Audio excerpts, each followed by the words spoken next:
আমি কার জন্য পাগল হয়েছি তাকে তোমরা দেখবা। শর্ত কোনো একটা, তোমরা যখন বসবা লাইনের মধ্যে আমি তোমাদের হাতের মধ্যে একটা আপেল দেব আর একটা ছুরি দিব। আমি যখন ইউসুফকে তোমাদের সামনে পেশ করব তখন তোমরা আপেলটা কাটবা আর ইউসুফকে দেখবা। ঠিক যেই কথা সেই কাজ আল্লাহর পয়গম্বর ইউসুফ আলাইহিস সালাতু ওয়াস সালামকে যখন জুলাইখা ডাকলো, জুলাইখার বান্ধবীদের হাতে এক একটা আপেল দিল আর ছুরি দিল। আল্লাহর নবী ইউসুফকে এবার যখন জুলাইখার বান্ধবীদের সামনে পরিবেশন করলো, জুলাইখার বান্ধবীরা আল্লাহর পয়গম্বর ইউসুফ আলাইহিস সালাতু ওয়াস সালামকে দেখে ওই জুলাইখার বান্ধবীরা যেইভাবে পলক ফেলেছে, তারা আপেলের বদলে হাতের আঙ্গুলগুলো পিস পিস করে ফেলেছে। সুবহানাল্লাহ। ইউসুফ আলাইহিস সালাতু ওয়াস সালামের সৌন্দর্য কেমন ছিল? ইউসুফ নবীর সৌন্দর্য জান্নাতের ভিতরে দান করা হবে। আর আমার নবীর সৌন্দর্য কেমন? আমার নবীর সৌন্দর্যের কথা, আমার নবীর সৌন্দর্য কেমন বর্ণনা করে বোঝানো সম্ভব না। আমার নবী এত সুন্দর। আম্মা জান আয়েশা বলেন, লানা শামসুন ওয়ালিল আফাকি শামসুন, লানা শামসুন ওয়ালিল আফাকি শামসুন, ওয়া শামসি আফজালু মিন শামসিস সামাই, ফাইন্নাশ শামসা তাতলু বা'দাল ফজরি ওয়া শামসি তাতলু বা'দাল ইশাই। আম্মা জান আয়েশা সিদ্দিকা রাদিয়াল্লাহু তাআলা আনহা ডাক দিয়া বলে, আরে পৃথিবীর মানুষেরা রে, তোমাদেরও একটা সূর্য আছে রে, ঠিক তেমনি আমি আয়েশারও একটা সূর্য আছে রে। তোমাদের সূর্য উদিত হয় ফজরের নামাজের পরে, আর আমি আয়েশার সূর্য উদিত হয় এশার নামাজের পরে। সুবহানাল্লাহ। আম্মা জান আয়েশা বলেন, তোমাদের সূর্যটা উদিত হয় দিনের বেলা ফজরের নামাজের পরে, আর আমি আয়েশার সূর্য উদিত হয় এশার নামাজের পরে। আল্লাহর নবী বিশ্ব নবী রাহমাতুল লিল আলামিন যখন এশার নামাজ আদায় করে নবী হুজরা শরীফে আগমন করেন। আম্মা জান আয়েশা বলে, আমি নবীর চেহারা মুবারকের সামনে আমি আয়েশা একটা সুইয়ের ছিদ্র দিয়ে আমি আয়েশা সুতা ঢুকাইতে পারতাম। সুবহানাল্লাহ। আপনার আমার চেহারা যদি অন্ধকারে নেওয়া হয়, আপনার আমার চেহারা বাদ দেন, পৃথিবীর মধ্যেই বিশ্ব সুন্দরী যে আছে তার চেহারাও যদি অন্ধকারে দেওয়া হয়, এই চেহারার সামনে সুয়ের ছিদ্র অনেক দূরে, কোদালের ছিদ্র দেখা যাবে না। কথা বলেন ঠিক কিনা? এজন্য জান্নাতের ভিতরে সৌন্দর্য দেওয়া হবে আল্লাহর পয়গম্বর হযরত ইউসুফ আলাইহিস সালাতু ওয়াস সালামের মতো, আর চরিত্র দেওয়া হবে বিশ্ব নবী মুহাম্মদুর রাসূলুল্লাহর মতো। কারণ নবীর চরিত্রের মধ্যে কোনো কালি নাই, নবীর চরিত্রের মধ্যে কোনো দাগ নাই, নবীর চরিত্র হলো পবিত্র। আল্লাহ নবীর চরিত্রের কথা বলতে যায় আল্লাহ কয়েকটা আয়াত নিয়ে, কয়েকটা জিনিস নিয়ে আমার আল্লাহ শপথকে আমার আল্লাহ বলে, ওয়া ইন্নাকা লাআলা খুলুকিন আযীম। আমার নবীর চরিত্র হলো মহান চরিত্র। আমার নবীর চরিত্রের মধ্যে কোনো দাগ নাই, আমার নবীর চরিত্রের মধ্যে কালি নাই। এজন্য জান্নাতের ভিতরে যদি প্রবেশ করতে পারি, ওই জান্নাতের ভিতরে আপনাকে আমাকে অসংখ্য অগণিত নিয়ামত দ্বারা আবৃত করে দেওয়া হবে। জান্নাতের নিয়ামতের কথা বলে আপনাদের সামনে আমি বুঝাতে পারবো না। তারপরেও বলে আল্লাহর নবী বিশ্ব নবী রাহমাতুল লিল আলামিন একদিন নামাজের মধ্যে দাঁড়াইলেন, পিছনে সাহাবীরা নামাজের মধ্যে দাঁড়াইলেন। নবীজি ইমামতির মুসল্লায় আল্লাহর নবী আল্লাহু আকবার বলে নামাজ শুরু করলেন। সূরা ফাতিহা পড়লেন, সূরা বাকারা পড়লেন, লম্বা সময় রুকু করলেন, অনেক লম্বা সময় সিজদা করলেন। দ্বিতীয় রাকাতে আবার দাঁড়াইলেন, সূরা ফাতিহা তেলাওয়াত করলেন। আল্লাহর নবী সূরা আলী ইমরান তেলাওয়াত করা শুরু করলেন। হঠাৎ সাহাবীরা লক্ষ্য করলেন নামাজের মধ্যেই আল্লাহর নবী দুইটা কাজ ছেড়ে একবার সামনের দিকে অগ্রসর হয়, আবার পিছনের দিকে আসে, আবার নবী সামনের দিকে অগ্রসর হয়, আবার পিছনে আসে। দুইবার এমন ভাবে হলো। আল্লাহর নবী যখন নামাজ সম্পন্ন করলেন, নবী যখন নামাজ শেষ করলেন, আসসালামু আলাইকুম ওয়া রাহমাতুল্লাহ, আসসালামু আলাইকুম ওয়া রাহমাতুল্লাহ, নবীজি সাহাবীদের দিকে মুখ দিয়ে ফিরলে বসলেন। এমনি সাহাবীরা নবীজিকে জিজ্ঞাসা করে, ইয়া রাসূলুল্লাহ, ইয়া হাবিবাল্লাহ, ওগো নবীজি, আজকে নামাজের মধ্যে একটা কাণ্ড ঘটে গেল গো নবী। আল্লাহর নবী সাহাবীদেরকে বললেন, সাহাবীরা তোমরা কি খেয়াল করেছো নাকি? বলে, ইয়া রাসূলুল্লাহ, ইয়া হাবিবাল্লাহ, আমরা তো কোনো কিছু বুঝলাম না। একবার দেখলাম আপনার সামনে গেলেন, আবার পিছনে আসলেন, আবার সামনে গেলেন, আবার পিছনে আসলেন, কেন গো নবী, কি কারণে? আল্লাহর নবী সাহাবীদেরকে বললেন, সাহাবীরা রে, জিবরাইল আমার সামনে নামাজের মধ্যে জান্নাতের আঙ্গুরের সরা নিয়ে হাজির হলো রে। ও আমার সাহাবীরা, আমি সব প্রথমবার চেষ্টা করলাম জান্নাতের এই আঙ্গুরের সরাটা আনার জন্য, আমি পারলাম না রে। আমি দ্বিতীয়বার চেষ্টা করলাম, তাও পারলাম না রে।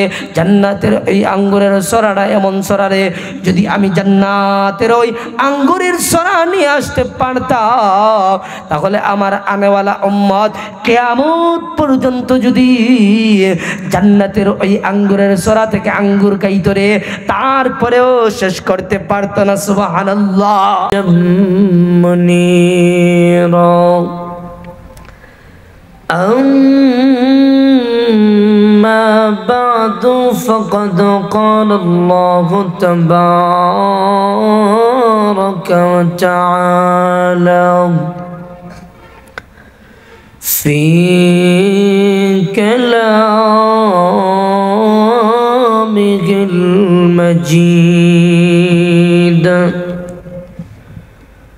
وفي فرقانه الحميد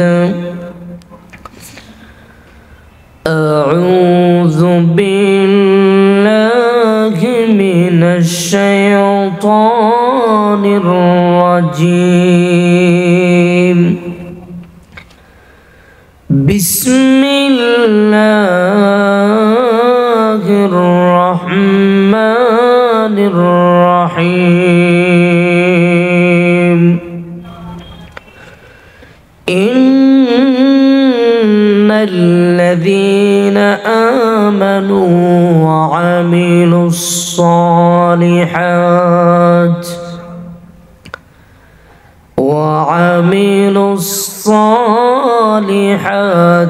كانت لهم جنات الفردوس نزلا خالدين فيها لا يبغون عنها حولا صدق الله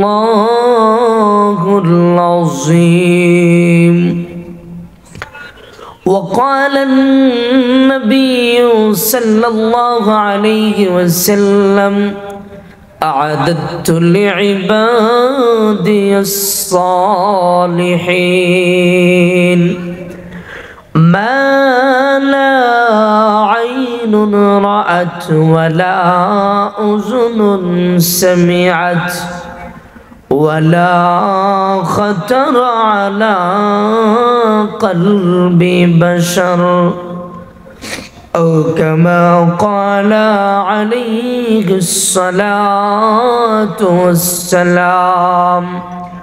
صلى الله على سيدنا ومولانا محمد وعلى آله وأصحابه وسلم. بلغ العلم بكماله كشف الدجى بجماله حسنت جميع خصاله. صلوا عليه وآله. كريم السجايا جميل الشيم نبي البرايا شفيع الأمم بلغ العلا بكماله كشف الدجى بجماله حسنت جميع خصاله صلوا عليه وآله أما بعد দুবাই মদিনাতুল উলুম ইসলামিয়া মাদ্রাসা বাহুবল হবিগঞ্জের বার্ষিক ইসলামী মহাসম্মেলনের শ্রদ্ধাবাদন সভাপতি জাতির শ্রেষ্ঠ নাগরিক ওয়ারাসাতুল আম্বিয়া হযরত উলামায়ে কেরাম মুরব্বিয়ান আযম পর্দার আড়ালে আম্মাজান হযরত আয়েশা সিদ্দিকা রাদিয়াল্লাহু তাআলা আনহার উত্তরসূরি আবেদা সালেহান করমা ও বোনেরা, আমি আপনাদের সামনে মানবতার মুক্তির সনদ মহাগ্রন্থ আল কোরআনুল কারীমের সূরাতুল কাহাফ থেকে দুই খানা আয়াত কারিমা তেলাওয়াত করেছি।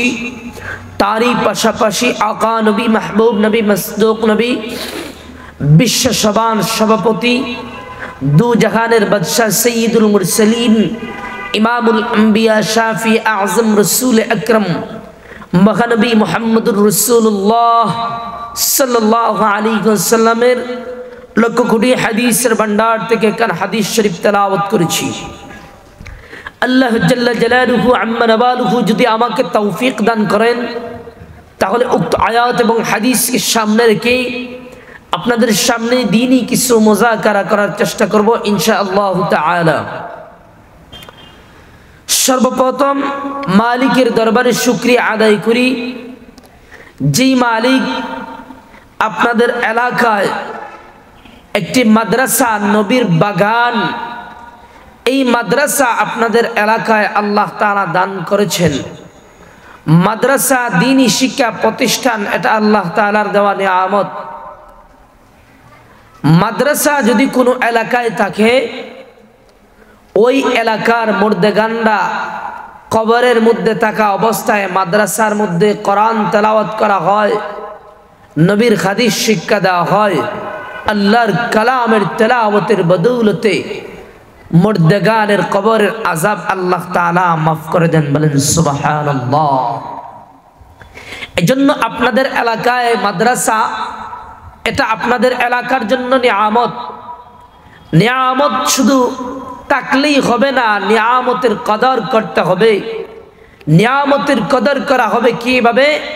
মাদ্রাসার মুহতামিম সাহেব হাফিজ মাওলানা কামরুল ইসলাম সাহেব দামাত বারাকাতুহুম হযরতের সাথে পরামর্শ দিয়া, বুদ্ধি দিয়া, শ্রম দিয়া, টাকা দিয়া, পয়সা দিয়া সর্বহালতে যদি সহযোগিতা করেন, তাহলে বোঝা গেল আপনি মাদ্রাসার একজন হিতাকাঙ্ক্ষী।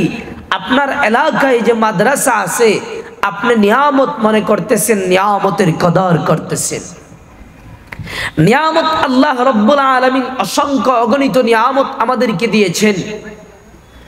বেশি দূর যেতে হবে না, 3.5 গাত এই ক্ষুদ্র বডির ভিতরে আল্লাহ যে নিয়ামত গুলো দিয়েছেন। চক্ষু কত বড় নিয়ামত, যার চক্ষু নাই সে বুঝে চক্ষুর কদর। কান আল্লাহ দিয়েছেন শ্রবণ করার জন্য, যার কান নাই কানে শোনে না, তাকে সমাজের মধ্যে খাল খালুয়া বয়রা হাটকাল বলা হয়। সে বুঝে চক্ষু কত বড় নিয়ামত। জবান আল্লাহ দিয়েছেন কথা বলার জন্য। এই জবান, এই কথা বলার বাক শক্তি আল্লাহর কাছে কোনোদিন চাইরাই না, চাওয়ার পরেও যেই মালিক আপনাকে আমাকে এই জবান দিয়েছেন, সেই মালিকের দরবারে সর্বহালতে আপনি আমি শুকরিয়া আদায় করতে হবে। আল্লাহ রাব্বুল আলামিন অসংখ্য অগণিত নিয়ামত দ্বারা বান্দা বান্দীদেরকে আল্লাহ আবৃত করে রেখে দিয়েছেন।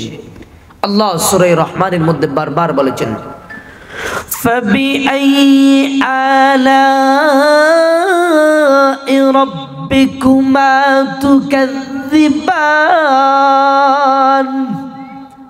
আল্লাহ রাব্বুল আলামিন বলেন, ও আমার বান্দা বান্দীরা, আমি আল্লাহ তোমাদেরকে নিয়ামত দিয়েছি রে, অসংখ্য অগণিত নিয়ামত আমি আল্লাহ তোমাদেরকে দিয়েছি।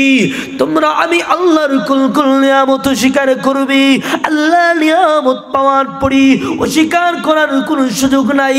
অতএব নিয়ামত পাওয়ার পরে যদি আমি নিয়ামতের কদর করতে পারি, মহান আল্লাহ নিয়ামত বাড়ায়া দিবি।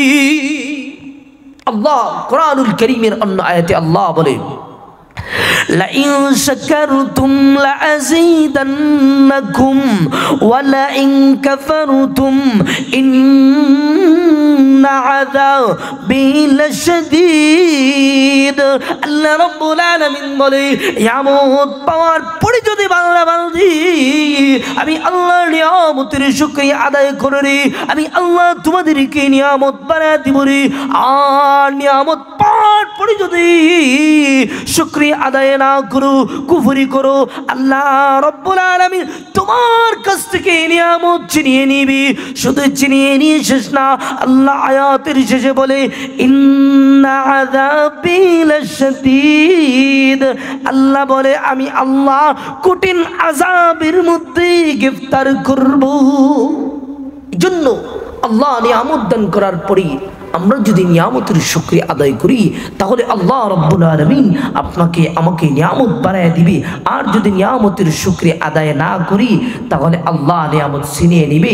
শুধু ছিনিয়ে নিয়ে শেষ না, আল্লাহ বলেন, ইন্না আযাবি লাশাদীদ, আল্লাহর আযাব বড় কঠিন, আল্লাহ কঠিন আযাবের মধ্যে গ্রেফতার করবে। এজন্য সর্বহালতে আমি শুকরিয়া আদায় করব কার? একমাত্র আল্লাহর। আল্লাহ অসংখ্য অগণিত নিয়ামত দিয়া আপনাকে আমাকে আবৃত্ত করে রেখে দিয়েছেন। এজন্য সর্বহালতেই শুকরিয়া আদায় করব একমাত্র মহান রব্বুল আলামিনের।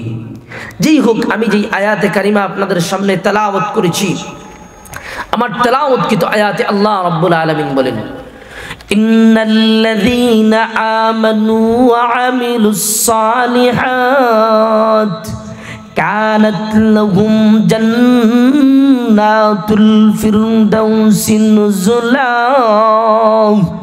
আল্লাহ রাব্বুল আলামিন বলেন, ইন্নাল্লাযীনা আমানু, নিশ্চয়ই যারা ঈমান এনেছে, ওয়া আমিলুস সালিহাত, ঈমান আনার পরে যারা নেক আমল করেছে, আল্লাহ বলেন, কানাত লাহুম জান্নাতুল ফিরদাউসি নুজুলা।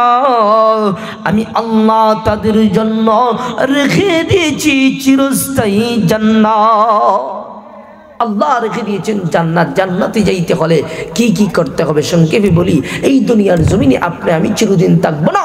দুনিয়ার জমিন চিরস্থায়ী না, দুনিয়া হলো ক্ষণস্থায়ী।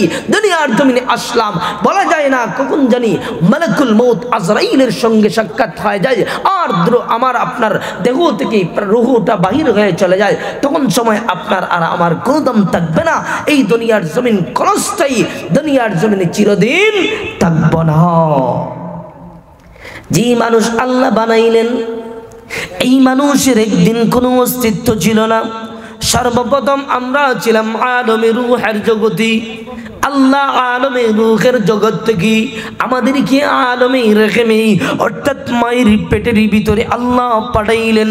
মা এবং বাবার মিলনের মাধ্যমে এক ফোঁটা নাপাক পানি থেকে আল্লাহ মায়ের পেটের ভিতরে আপনাকে আমাকে পাঠাইলেন। মায়ের পেটের ভিতরে কেউ 9 মাস, কেউ 10 মাস থাকার পরে আল্লাহ রব্বুল আলামিন আপনাকে আমাকে দুনিয়ার জগতের মধ্যে পাঠাইলেন। কেন পাঠাইলেন, কি কারণে পাঠাইলেন? আল্লাহ অনার্থক বানান নাই, অনার্থক আল্লাহ আপনাকে আমাকে সৃষ্টি করেন নাই। আল্লাহ কোরআনের এক আয়াতের মধ্যে বলেন, আফা হাসিবতুম আন্নামা খালাকনাকুম আবাসা ওয়া আন্নাকুম ইলাইনা লা তুরজাউন। আল্লাহ রাব্বুল আলামিন বলেন, ও আমার বান্দারা, তোমরা কি মনে করেছো আমি আল্লাহ তোমাদেরকে অনার্থক অকারণে নিষ্প্রয়োজনে বানিয়েছি? না না না, আমি আল্লাহ কেন তোমাদেরকে বানিয়েছি? আল্লাহ সূরা যারিয়াত 56 আয়াতে আল্লাহ নিজেই বলেন, ওয়া মা খালাকুতুল জিন্না ওয়াল ইনসা ইল্লা লিয়াবুদুন। আল্লাহ রাব্বুল আলামিন বলেন, আমি মানুষ এবং জিন্নাতদেরকে আমি আল্লাহ সৃষ্টি করেছি একমাত্র আমি আল্লাহর গোলামির জন্য। অর্থাৎ মানুষ এবং জিন্নাতদেরকে আল্লাহ বানিয়েছেন একমাত্র আল্লাহর গোলামির জন্য।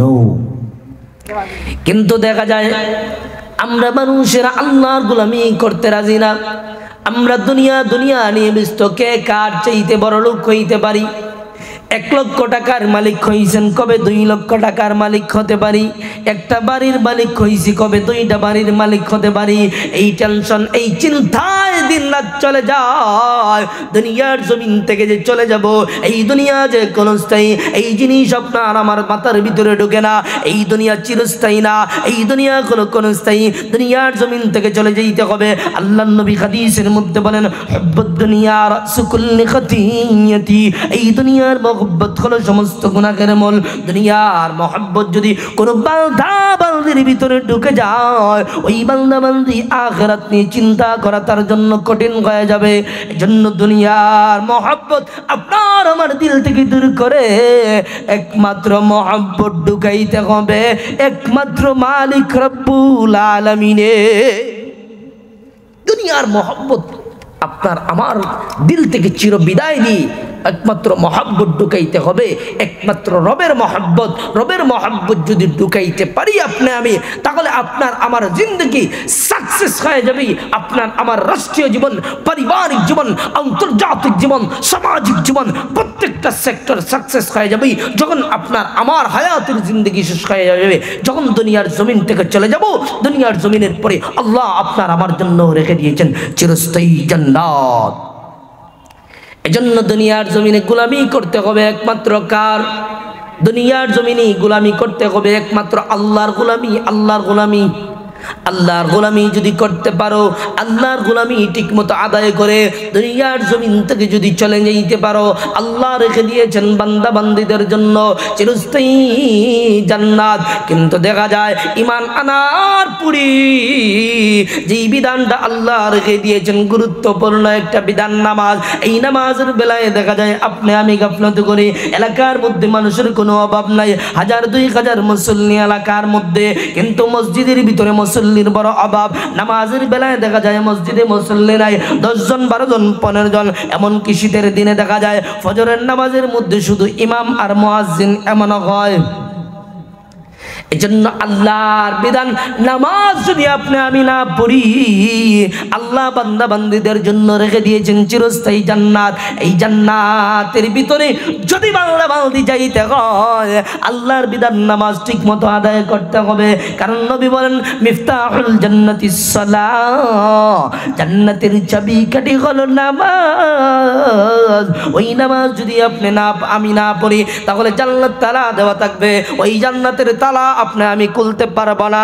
আপনি আমি ভাববেন না ওই তালাগুলো ডুবারাই বাজারের দোকানের মধ্যে যেই তালা দেওয়া থাকে, আল্লাহর তৈরি জান্নাতের ভিতরে ওই তালা থাকবে না। জান্নাতের ভিতরে এমন তালা থাকবে যেই তালার চাবি হলো একমাত্র নামাজ। নামাজ যদি ঠিক মতো আদায় করো, আল্লাহর তৈরি জান্নাত তোমার জন্য ওয়াজিব হয়ে যাবে। ওই নামাজ, নামাজের প্রতি মহব্বত থাকতে হবে। জান্নাতের ভিতরে বান্দা বান্দি প্রবেশ করলে জান্নাতি এবং জাহান্নামীদের মধ্যে একটা টকশো হবে, জান্নাতি এবং জাহান্নামীদের একটা সাক্ষাৎ হবে। ওই সাক্ষাতের মধ্যে জান্নাতীরা জাহান্নামীদেরকে প্রশ্ন করবে, আরে জাহান্নামীরা রে, দুনিয়ার জমিনে এক বাজারের মধ্যে ডুবারাই বাজারে একসঙ্গে মাছ কিনলাম, একসঙ্গে পান কিনলাম, আজকে দেখা যায় ফলাফলের বেলায় আমি হলাম জান্নাতি আর তুমি হলে জাহান্নামী, এর কারণ কি রে? আল্লাহর বান্দাকে প্রশ্ন করবে। ওই সময় আল্লাহর বান্দা জবাব দিবি, ও আল্লাহর বান্দা জান্নাতি, 1 নাম্বার জবাব দিবে, ক্বালু লাম নাকু মিনাল মুসাল্লিন। বলবে, ও আল্লাহর বান্দা জান্নাতি, আজকে আমি হলাম জাহান্নামী আর তুমি হলে জান্নাতি, এর কারণ কি রে জাননি?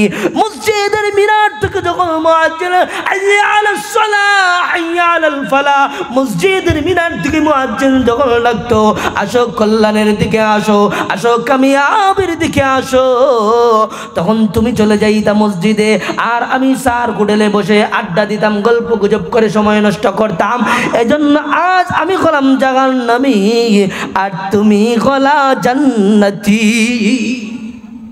তখন সময় জান্নাতীরা প্রশ্ন করবে, ও জাহান্নামীরা, দুবারাই বাজারে একসঙ্গে শপিং করলাম, একসঙ্গে আনাজপাতি কিনলাম, একসঙ্গে বাজার করলাম, আজকে ফলাফলের বেলায় দেখা যায় তুমি হলে জান্নাতি আর আমি হলাম জাহান্নামী।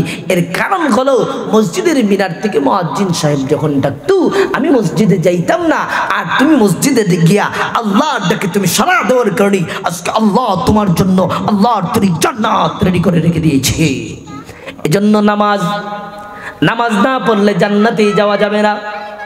নামাজের প্রতি মহব্বত থাকতে হবে, মসজিদের সাথে ভালো যাদের সম্পর্ক। আল্লাহর নবী হাদিসের মধ্যে বলেন, ওয়ারাজুলুন কলবুহু মুআল্লাকুন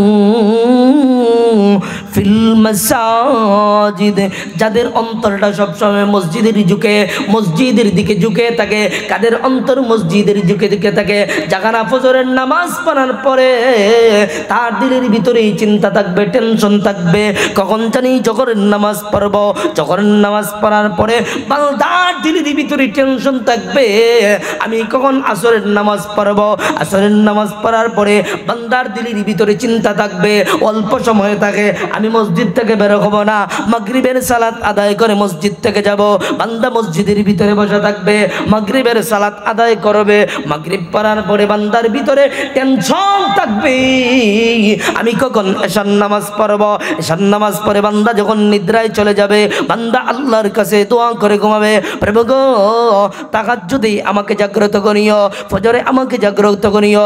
ওই বান্দা যদি ওই নিয়ত করে ঘুমায়, তাহাজ্জুদে যদি নাও উঠতে পারে, মহান আল্লাহ ওই বান্দার নামায় আমলে তাহাজ্জুদের সব লিখে দিয়ে দেয়। বলেন সুবহানাল্লাহ। এজন্য মসজিদের সাথে যাদের ভালো সম্পর্ক, কাল কঠিন কিয়ামতের ময়দানে যেই দিন আল্লাহর আরশের ছায়া ছাড়া আর কোনো ছায়া থাকবে না, ওই দিন আল্লাহ মসজিদের সাথে যাদের ভালো সম্পর্ক আল্লাহর আরশের ছায়ার নিচে তাদেরকে জায়গা দান করবে। এই জন্য নামাজ এমন একটা আল্লাহর বিধান, নামাজ এমন একটা বিধান, কিন্তু আমি দেখা যায় আজান পড়লে, আজান মসজিদের মিনার থেকে আজান হচ্ছে, আমি গল্প গুজবের মধ্যে মাতিয়ে রয়েছি, মসজিদের মিনার থেকে আজান হচ্ছে, খেলাধুলায় ব্যস্ত রয়েছি, মসজিদের মিনার থেকে আজান হচ্ছে, আমি ক্ষেত খামারে কৃষিকাজে দুনিয়ার ব্যস্ত নিয়ে দুনিয়ার ব্যস্ততায় আপনার আমার নামাজ চটে যায়, এমন হয় কিনা? এভাবে হলে আল্লাহর তৈরি জান্নাতের ভিতরে যাইতে পারবেন না। এই জন্য জাহান্নামীরা জান্নাতীদেরকে বলবে, ক্বালু লাম নাকু মিনাল মুসাল্লিন, এক নাম্বার কারণ হলো রে আমরা দুনিয়ার জমিনে মুসল্লি ছিলাম না, আমরা নামাজ না পড়ার কারণে আজকে আমরা হলাম জাহান্নামী, আর নামাজ করার কারণে তোমরা হলে জান্নাতি। এরপরে দুই নাম্বার কারণ বলবে, ওয়ালাম নাকু নুতঈমুল মিসকিন, জাহান্নামীরা জান্নাতীদেরকে বলবে, এর জান্নাতীরা নেই, দুনিয়ার জমিনে আমরা এতিম মিসকিনদের মাল ভক্ষণ করতাম, এতিম মিসকিনদের হক নষ্ট করার কারণে আজকে আমরা জাহান্নামে আসছি। এতিম মিসকিনদের হক আমাদের সমাজে মনে হয় মানুষ নষ্ট করে না, করেনি, অভাব নাই। দেখবেন দুই ভাই যদি হয়, বড় ভাই দুনিয়ার জমিন থেকে বিদায় হয়ে গেলে বড় ভাইয়ের সন্তানদেরকে ছোট ভাই ভালো ভালো জমিগুলো নিয়ে নেয়, আর বড় ভাইয়ের সন্তানদেরকে একদম বুড়ো খেতে যেই জমিগুলো আছে ওই জমিগুলা দিয়ে দেয়, বাড়ির পাশে যেই জমিগুলো আছে ওই জমিগুলো ছোট ভাই বুঝে নিয়ে নেয়। এমনকি বোন যদি থাকে, বোন দুনিয়ার জমিন থেকে বিদায় হয়ে গেলে বোনের সন্তানদেরকে এইভাবে বোনের হক পুরাপুরি দেয় না, এমনভাবে এরা এতিম তাদের ধন সম্পদ তাদের হক নষ্ট করার কারণে আল্লাহর তরি জাহান্নামের ভিতরে যাইতে হবে। এতিম মিসকিনদের হক যদি কেউ নষ্ট করে তারা হবে জাহান্নামী। এমনকি এখানে বলা হয়েছে পাড়া প্রতিবেশী আত্মীয় স্বজন যারা আছে, আপনার আমার অবস্থা খুব ভালো, আল্লাহ আপনাকে ভালো অবস্থান দিয়েছে, আপনার ফ্যামিলির অবস্থা ভালো, ব্যবসা বাণিজ্যের অভাব নাই, টাকা পয়সার অভাব নাই, আপনি আত্মীয় স্বজন পাড়া প্রতিবেশীর খোঁজখবর নিলেন না, আল্লাহর দরবারে ওই পাড়া প্রতিবেশীর খোঁজখবর না নেওয়ার কারণে তখন সময় আপনার বিরুদ্ধে তারা নালিশ করবে আর আপনি হবেন জাহান্নামী। 2 নম্বর কারণ বলবে যে আমরা হলাম জাহান্নামী। জাহান্নামে আসার 2 নম্বর কারণ হলো আমরা এতিম মিসকিনদের হক নষ্ট করার কারণেই আজকে আমরা জাহান্নামের ভিতরে এসেছি। তাহলে বুঝতে পারলাম এই 2টা কাজ যদি আমাদের ভিতরে আসে, এই 2টা জিনিস থেকে আমরা বিরত থাকতে হবে। এরপরে 3 নম্বর কারণ বলে ওয়াকুন্না নাখুদু মাআল খাইদিন। জাহান্নামীরা বলে আরে জান্নাতীরা রে, দুনিয়ার জমিনে আমরা তর্ককারীদের তর্কে লিপ্ত যেতাম, গীবত শিকায়েতের মধ্যে লিপ্ত হয়ে যেতাম। সমাজের মানুষেরা অমুকের বউ কোন দিক দিয়া গেল, অমুকের সন্তান কোন দিকে গেল, অমুকের মেয়ে কোন দিকে গেল, এইগুলো নিয়ে আমরা চায়ের হোটেলে রেস্টুরেন্টে মানুষের গীবত করতাম, মানুষের সঙ্গে অযথা তর্কে লিপ্ত হয়ে যেতাম, অযথা অনর্থক অহেতুক কথাবার্তা বললাম। এর কারণে আল্লাহ আজকে আমাদেরকে আল্লাহ জাহান্নামে পাঠিয়ে দিয়েছে। এরপরে 4 নম্বর কারণ বলবে ওয়াকুন্না নুকাযযিবু বিয়াউমিদ্দিন। জাহান্নামের 4 নম্বর কারণ বলবে আজকে আমরা জাহান্নামে আসার 4 নম্বর কারণ হলো দুনিয়ার জমিনে আমরা মিথ্যা কথার মধ্যে লিপ্ত হয়ে যেতাম, দুনিয়ার জমিনে আমরা মিথ্যা বলতাম, সমাজের মধ্যে মিথ্যার সয়লাভ ঘটাইতাম। মিথ্যার সয়লাভ ঘটানোর কারণে আজকে আমরা হলাম জাহান্নামী। আর তোমরা মিথ্যা থেকে বাঁচার কারণে তোমরা হলে জান্নাতি।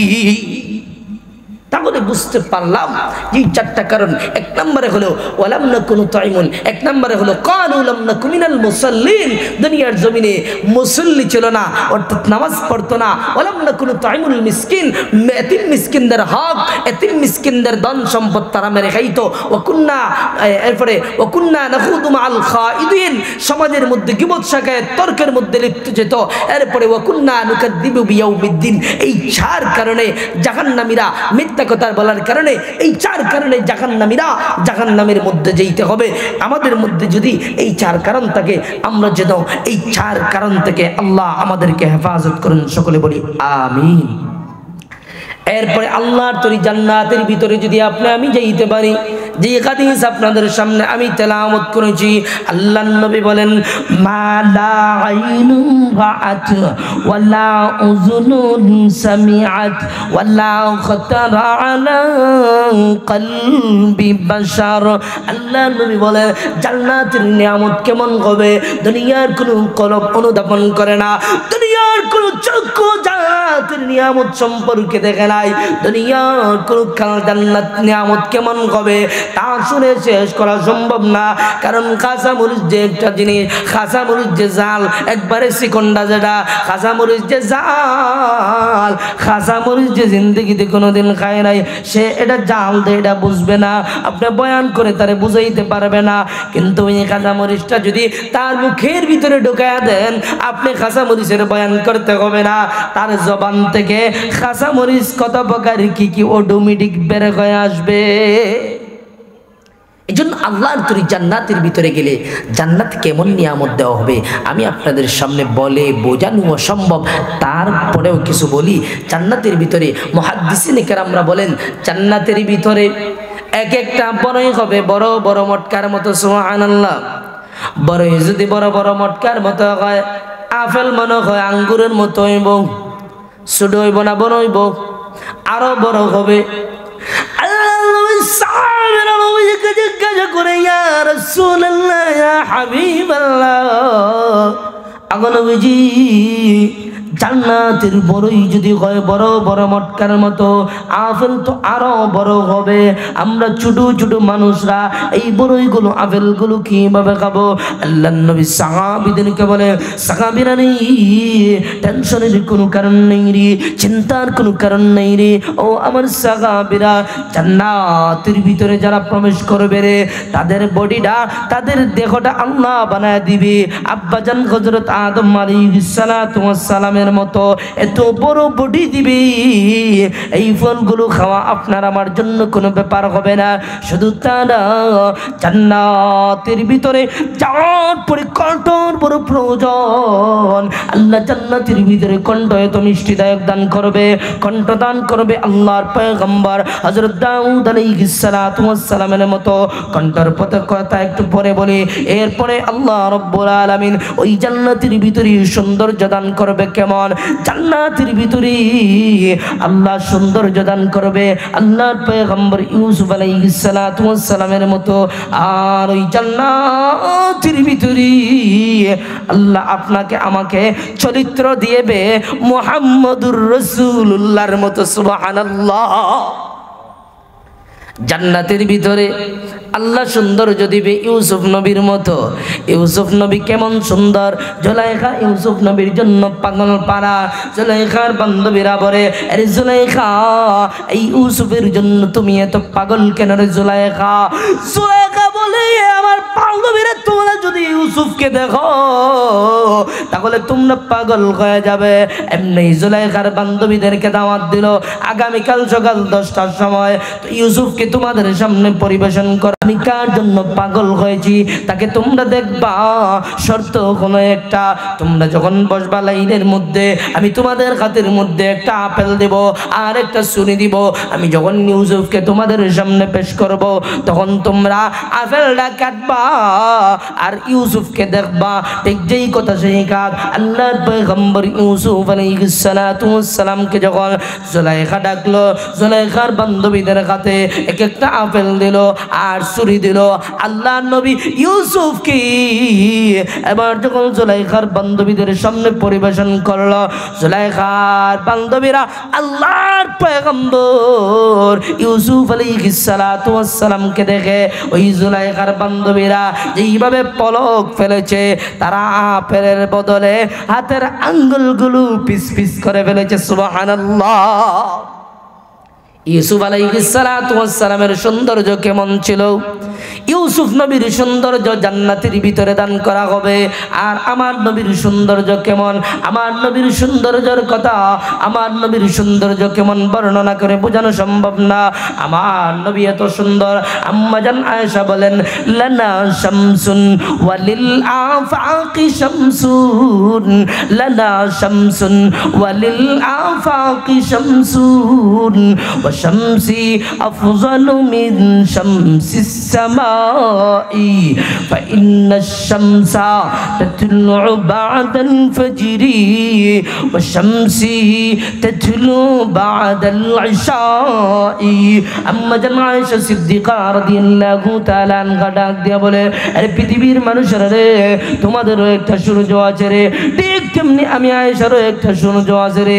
তোমাদের সূর্য উদিত হয় ফজরের নামাজের পরে, আর আমি আয়েশার সূর্য উদিত হয় এশার নামাজের পরে। সুবহানাল্লাহ। আম্মা জান আয়েশা বলেন, তোমাদের সূর্যটা উদিত হয় দিনের বেলা ফজরের নামাজের পরে, আর আমি আয়েশার সূর্য উদিত হয় এশার নামাজের পরে। আল্লাহর নবী বিশ্ব নবী রাহমাতুল লিল আলামিন যখন এশার নামাজ আদায় করে নবী হুজরা শরীফে আগমন করেন।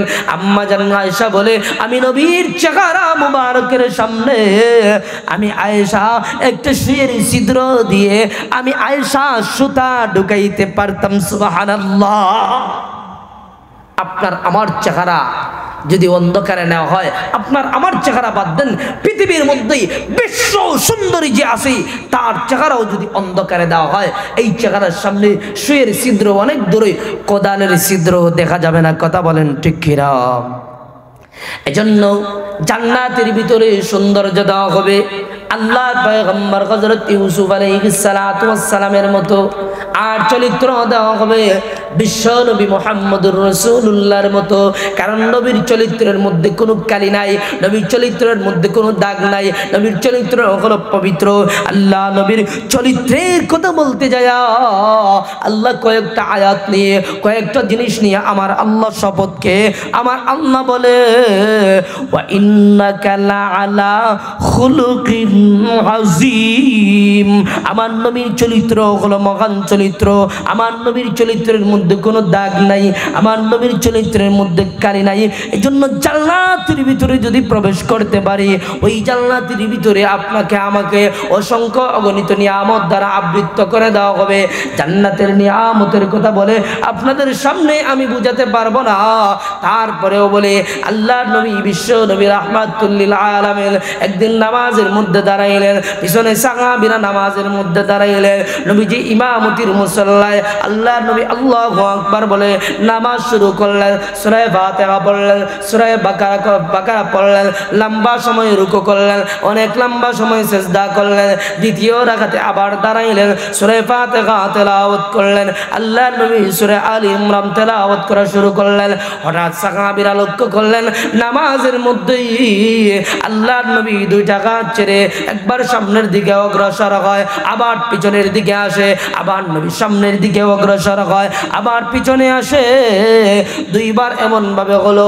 আল্লাহর নবী যখন নামাজ সম্পন্ন করলেন, নবী যখন নামাজ শেষ করলেন, আসসালামু আলাইকুম ওয়া রাহমাতুল্লাহ, আসসালামু আলাইকুম ওয়া রাহমাতুল্লাহ, নবীজি সাহাবীদের দিকে মুখ দিয়ে ফিরলে বসলেন। এমনি সাহাবীরা নবীজিকে জিজ্ঞাসা করে, ইয়া রাসূলুল্লাহ, ইয়া হাবিবাল্লাহ, ওগো নবীজি আজকে নামাজের মধ্যে একটা কাণ্ড ঘটে গেল গো নবী। আল্লাহর নবী সাহাবীদেরকে বললেন, সাহাবীরা তোমরা কি খেয়াল করেছো নাকি? বলে ইয়া রাসূলুল্লাহ, ইয়া হাবিবাল্লাহ, আমরা তো কোনো কিছু বুঝলাম না। একবার দেখলাম আপনার সামনে গেলেন, আবার পিছনে আসলেন, আবার সামনে গেলেন, আবার পিছনে আসলেন, কেন গো নবী, কি কারণে?